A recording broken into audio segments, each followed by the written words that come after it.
हैं हम। Hello friends, दोपहर की नमस्कार के साथ आपका स्वागत है हमारे यूट्यूब चैनल अष्ट दिग्गज पर। मैं हूँ असिस्टेंट टीचर अमन कश्यप, जो कि हमारी समाज के अमित कश्यप टीचर के साथ असिस्टेंट बनकर आया हूँ। चालू करते हैं बीए सेकेंड ईयर का पेपर भूगोल। पहला क्वेश्चन आपके सामने स्क्रीन पर, पर्यावरण के संदर्भ में निम्न में से कौन सा कथन सही नहीं है। जी दोस्तों, निम्न में से कौन सा कथन सही नहीं है, गौर कीजिए, सही नहीं है। तो ए ऑप्शन, पर्यावरण में रहकर ही कोई जीवधारी अपना जीवन यापन कर सकता है। और बी ऑप्शन, जीवों के चारों ओर की वस्तुएं पर्यावरण बनाती हैं। ऑप्शन सी, पर्यावरण में जीवों का परस्पर साहचर्य आवश्यक नहीं है। ऑप्शन डी, जैविक तथा अजैविक घटक पर्यावरण के महत्वपूर्ण भाग हैं। तो दोस्तों, उम्मीद करता हूँ आपको इनमें से कोई क्वेश्चन समझ में आ रहे होंगे। तो आप अपने मन से जो उसमें टिक लगाइएगा, फिर देखते हैं आगे कौन सा क्वेश्चन सही है। तो ऑप्शन ए, पर्यावरण में रहकर ही कोई जीव अपने जीवन यापन कर सकता है, ये बात बिल्कुल क्लियर है, क्योंकि हम सभी पर्यावरण जो कि चारों ओर से घिरा हुआ है, हम सभी अचल तथा चल जो भी जीव जानवर जंतु, एक कोश के अथवा बहुकोश के जीव जानवर जो भी हैं, सब पर्यावरण में रहकर ही अपना जीव यापन करते हैं। जीवों के चारों की वस्तुएं पर्यावरण बनाती हैं। जी हाँ मित्रों, जीवों के चारों की वस्तुएं पर्यावरण ही बनाती हैं, क्योंकि पर्यावरण के बिना जीवन की कल्पना भी संभव नहीं है। पर्यावरण में जीवों का परस्पर साहचर्य आवश्यक नहीं है। तो दोस्तों, आपको ये ढूंढना पड़ेगा कौन सा कथन सही नहीं है। जैविक तथा अजैविक घटक पर्यावरण के महत्वपूर्ण घटक हैं। जी हाँ, पर्यावरण के मूलभूत घटक ही जैविक तथा अजैविक हैं, क्योंकि जैविक तथा अजैविक घटकों से ही जीवन की उत्पत्ति तथा जीवों की उत्पत्ति एवं विकास का क्रम जैविक तथा अजैविक घटकों पर ही प्रत्यक्ष तथा अपतः रूप से निर्भर करता है। तो आपको ऑप्शन देना पड़ेगा। आप उम्मीद करता हूँ आप सही पर ही टिक लगाएंगे। तो देखते हैं फ्रेंड्स, आपका उत्तर क्या आता है। तो हाँ दोस्तों, स्क्रीन पर सामने है आपके दूसरा क्वेश्चन, पर्यावरण के संदर्भ में निम्न में से कौन सा कथन असत्य है। असत्य यानी कि फॉल्स, वो फॉल्ट वाला फॉल्स नहीं, ये फॉल्स वाला क्वेश्चन वाला फॉल्स है। ऑप्शन ए, पर्यावरण स्थिर रहता है। ऑप्शन बी, पर्यावरण जगत का निवास क्षेत्र है। ऑप्शन सी, पर्यावरण में संसाधनों का अपार भंडार है। ऑप्शन डी, पर्यावरण में जीवों का परस्पर साहचर्य होता रहता है। तो ऑप्शन ए देखते हैं, पर्यावरण स्थिर रहता है। जी हाँ दोस्तों, पर्यावरण स्थिर रहता है, क्योंकि हमारे चारों ओर का पर्यावरण अगर स्थिर नहीं रहेगा तो हम लोगों का जीवन भी संभव नहीं है।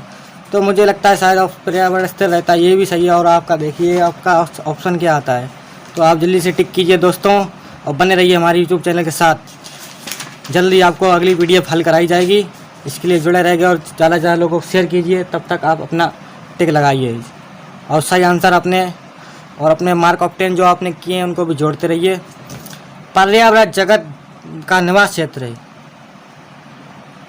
हाँ, और सब जल्दी हमारे चैनल को सब्सक्राइब कीजिए और बेल आइकन दबाइए, ऑल पर क्लिक कीजिए। पर्यावरण जैव जगत का निवास क्षेत्र है। कौन सा कथन असत ढूंढना है, नहीं आपको असत ढूंढना है, सत्य नहीं ढूंढना फ्रेंड। जैव जगत का निवास क्षेत्र है, ये तो सत्य है। पर्यावरण में संसाधनों का अपार भंडार, ये भी सत्य है। पर्यावरण में जीवों का परस्पर साहचर्य होता है, तो ऊपर भी दिया गया तो वो सत्य होता है, लेकिन तो फिर इसमें अलग क्या है, उसको आपको छांटना है। तो पर्यावरण स्थिर रहता है। तो क्वेश्चन नंबर 2 का ऑप्शन नंबर 8 करेक्ट है दोस्तों। उम्मीद करता हूँ आपने इसी पर टिक किया होगा। हाँ जी फ्रेंड, जी ओके ठीक है, आगे बढ़ते हैं अपने क्वेश्चन नंबर 3। क्वेश्चन नंबर 3, पर्यावरण अध्ययन की विषय वस्तु में सम्मिलित नहीं है। ऑप्शन ए, राजनीतिक संरक्षण। बी, जल संरक्षण। सी, मृदा संरक्षण। डी, वन संरक्षण। पर्यावरण अध्ययन यानी कि जो इकोसिस्टम स्टडी होती है, उसमें जो विषय वस्तु सम्मिलित नहीं, यानी कि उसमें जो उसमें मिक्स नहीं किया गया, उससे आपको छांटना है। तो ऑप्शन ए है राजनीतिक संरक्षण। ऑप्शन बी, जल संरक्षण। ऑप्शन सी, मृदा संरक्षण। ऑप्शन डी, वन संरक्षण। तो इसमें जो राजनीतिक संरक्षण, जो कि आपको कुछ अलग शब्द लग रहा है, तो वही हो सकता है। तो आपने, उम्मीद करता हूँ आपने इसी पर टिक किया होगा। क्वेश्चन नंबर 4 पे आते हैं, पर्यावरण अध्ययन की प्रकृति है। तो जो इकोसिस्टम स्टेडोलॉजी की नेचर क्या है, एकल अनुवांशिक, संकुचित, द्विअनुशासिक, बहुअनुशासिक। तो इसकी जो शब्द जैव मंडल का प्रयोग पृथ्वी के उस क्षेत्र के लिए किया जाता है जहां जीवन होता है। जैव मंडल, तो दोस्तों हम जानते हैं कि जैसा कि जैव मंडल स्थल मंडल और जल मंडल के और वायुमंडल के सम्मिलित रूप को जैवमंडल कहते हैं, जहाँ पर लोगों का जीवन संभव है। तो पूछा गया है फ्रेंड, सब जैवमंडल का प्रयोग पृथ्वी को क्षेत्र के लिए किया जाता है जहाँ जीवन होता है। सैलमंडल सतह पर ऑप्शन बी जलमंडल में, सी सैलमंडल जलमंडल में, ऑप्शन डी सैलमंडल, जलमंडल और वायुमंडल में। तो जैसा कि हमने आपको बताया, स्थलमंडल, जलमंडल और वायुमंडल के सम्मिलित रूप को ही जैवमंडल कहते हैं। तो ऑप्शन इसका ए ठीक करेक्ट है। क्वेश्चन नंबर 5 पे आते हैं। ये मंडलीय पारिस्थितिक तंत्र के लिए वायुमंडल की कौन सी परत सर्वाधिक महत्वपूर्ण होती है? पारिस्थितिक तंत्र में कौन सी परत महत्वपूर्ण होती है? तो इसका आंसर ऑप्शन सही है, ऑप्शन डी आयन मंडल, आयन स्फीयर। क्वेश्चन नंबर 6, निम्नलिखित में कौन सी भारी धातु जल प्रदूषण के लिए जिम्मेदार है? और option A chromium, B silicon, C magnesium, D boron. तो कौन सी भारी धातु जल प्रदूषण के लिए जिम्मेदार है? ऑप्शन ए करेक्ट है, क्रोमियम। और क्वेश्चन नंबर आगे आते हैं, आगे बढ़ते हैं। सागरीय बायोम में प्राथमिक उपभोक्ता किसे कहते हैं? जी हाँ दोस्तों, सागरीय बायोम में प्राथमिक उपभोक्ता जो फर्स्ट प्रोडक्टर हैं, तो उसे किसे कहते हैं? Option A phytoplankton, B zooplankton, C nekton और ऑप्शन डी वेंथस। तो जल्दी से टिक कीजिए और साथ ही हम लोग आगे, हाँ ऑप्शन बी इसका करेक्ट है, ज़ूप्लैंक्टन। आगे बढ़ते हैं। अगला क्वेश्चन स्क्रीन पर, अंटार्कटिका में ओजोन परत का सर्वाधिक विनाश किस माह में होता है? अंटार्कटिका में जो आपने सुना होगा कि ओजोन परत में ओजोन होल हो गया, तो उसका विनाश यानी उसका क्षरण सबसे ज़्यादा किस माह में होता है? ऑप्शन ए सितंबर तथा जनवरी, ऑप्शन बी अक्टूबर तथा नवंबर, ऑप्शन सी सितंबर तथा अक्टूबर, ऑप्शन डी अगस्त तथा सितंबर। तो दोस्तों आपको इसको टिक करना है, जल्दी जल्दी टिक कीजिए। और ओजोन छिद्र के हम शायद आप लोग जानते होंगे ज़्यादातर लोग कि जो ओजोन परत है उसमें जो छिद्र हो जाता है, जो सूर्य की पराबैंगनी किरणें जो पृथ्वी पर पहुँचने लगती हैं, ओजोन लेयर जो सूर्य की पराबैंगनी किरणों से हमारी रक्षा करती है, ओजोन छिद्र हो जाने के कारण वो पृथ्वी पर आने लगती हैं तथा उससे अनेक प्रकार के चर्म रोग और नयन रोग, अनेक प्रकार के रोग उत्पन्न हो जाते हैं मनुष्यों तथा जानवर दोनों में। तो उसका जो माह मैंने पूछा था सितंबर तथा अक्टूबर, ऑप्शन सी सितंबर तथा अक्टूबर। सबसे ज़्यादा प्रदूषण किससे होता है दोस्तों? सबसे ज़्यादा प्रदूषण यानी कि जो पॉल्यूशन है, एयर पॉल्यूशन, सॉइल पॉल्यूशन वगैरह वगैरह और साउंड पॉल्यूशन, ये सब आपसे कौन सी गैस से सबसे ज़्यादा होता है? तो option A nitrogen, B O2 oxygen, C CO carbon monoxide, option D CO2। तो ऑप्शन ए करेक्ट है, नाइट्रोजन सबसे ज़्यादा प्रदूषण। तो ऑप्शन इसका ए ठीक है, नाइट्रोजन। तो दोस्तों आगे बढ़ते हैं, तब तक आप इसको टिक कीजिए और अपने क्वेश्चन भी ऑब्टेन करती रहिए ताकि आपको अपना मूल्यांकन पता रहे कि मैंने कितने ठीक किए हैं और कितना नहीं ठीक किए हैं। उसके बाद हमें कमेंट बॉक्स में कमेंट कीजिएगा। और आपकी मैं पूरी उम्मीद से मैं पूरे विश्वास करता हूँ कि अगर आपने ये क्वेश्चन को हल कर लिए तो आपको BA सेकेंड ईयर में 60% मार्क ऑब्टेन करने से कोई नहीं रोक सकता। तो सबसे ज़्यादा प्रदूषण किससे होता है? ऑप्शन इसका C carbon monoxide, option C carbon monoxide CO, जिसका केमिकल फार्मूला है CO कार्बन मोनोऑक्साइड। क्योंकि नाइट्रोजन तो 70% है वायुमंडल में, 78% है तो उससे तो प्रदूषण फैलेगा नहीं। तो जो कार्बन मोनोऑक्साइड है जो 0.003% में भी से भी कम है, तो वही ज़्यादा प्रदूषण फैलाती है। क्योंकि जो छोटे छोटे कांटे होते हैं वो ज़्यादा घुसते हैं। तो आगे बढ़ते हैं। अगला क्वेश्चन आपकी फ़ोन की होम स्क्रीन पर, किस देश में सर्वाधिक अम्लीय वर्षा होती है? ऑप्शन ए चीन चाइना, बी जापान, सी नॉर्वे, डी संयुक्त राज्य अमेरिका।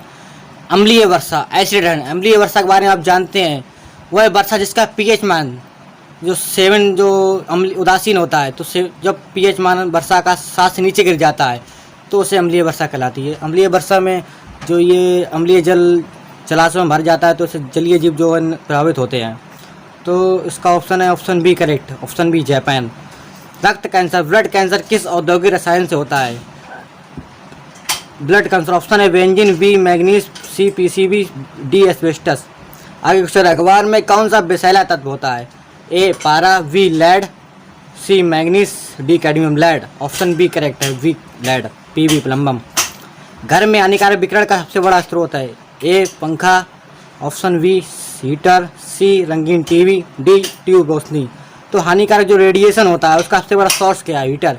क्योंकि हीटर में सबसे ज़्यादा रेडिएशन होता है क्योंकि उससे हीट भी उत्पन्न होती है, तो हीट जो है रेडिएशन का एक प्रमुख कारण है। अब आगे बढ़ते हैं। वायु प्रदूषण के विश्वसनीय संकेतक है। जो एयर पॉल्यूशन है उसके जो इंडक्टर क्या है, वो जिससे उसका सूचना मिलती है, उसके संकेतक क्या हैं। ऑप्शन ए हरित शैवाल तथा जलीय लिवर्स्टर्स, फर्न तथा साइकस, सी लाइकन तथा मॉस, डी नीम तथा आम। तो इसका ऑप्शन करेक्ट है ऑप्शन सी लाइकन तथा मॉस। हाँ जी हाँ दोस्तों, लाइकन तथा मॉस, ऑप्शन सी आप टिक कर लीजिए और ज़्यादा ज़्यादा इसको शेयर कीजिए।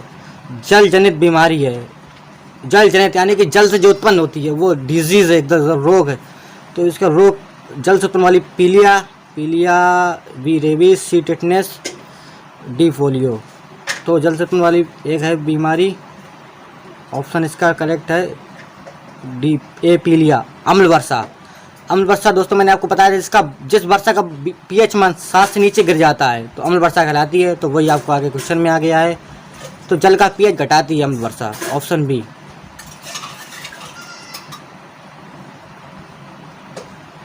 ऑप्शन है जल का पीएच बढ़ा देती है, बी जल का पीएच घटाती है, सी जल का पीएच प्रभावित नहीं होता, डी उपरोक्त में से कोई नहीं। तो ऑप्शन बी करेक्ट है, जल का पीएच घटाती है। औद्योगिक एफ्लुएंट्स में निम्न पाया जाता है। ए विषाक्त पदार्थ, बी गंदे पदार्थ, सी हैवी मेटल्स, डी उपयुक्त सभी। औद्योगिक एफ्लुएंट, इंडस्ट्रियल एफ्लुएंट में निम्न जो उपस्थित होता है तो आपको बताना है इन चार ऑप्शन में कोई एक ऑप्शन ठीक है, उस पर आप टिक करिए। उपयुक्त सभी यानी कि तीनों चीज़ें हैं जो उपस्थित होती हैं। बहुत प्रकार की फेफड़ों की बीमारियों का कारण है। ऑप्शन ए भू प्रदूषण, बी जल प्रदूषण, सी ध्वनि प्रदूषण, डी वायु प्रदूषण। फेफड़ों जो लंग्स होते हैं तो लंग्स को संबंध वैसे भी एयर से होता है, तो जो वायु प्रदूषण है शायद वही इन फेफड़ों की बीमारी का कारण है। जी हाँ, ऑप्शन डी सही है इसका। ग्लोबल वार्मिंग की अधिकतम सामर्थ्य किसमें होती है? ग्लोबल वार्मिंग जो जैव में जो तापमान बढ़ जाता है, जैविक तापमान, तो उससे ग्लोबल वार्मिंग कहते हैं। A CO2, option B CFS carbon fluorocarbon, जिसका फुल फॉर्म है कार्बन फ्लोरोकार्बन क्लोरोफ्लोरो। दोस्तों अगर आप नए इस चैनल पर तो इस चैनल को लाइक करें, शेयर करें, सब्सक्राइब करें और बेल आइकन पे ऑल वाला नोटिफिकेशन जरूर क्लिक करें और ज़्यादा लोगों को शेयर करें। धन्यवाद।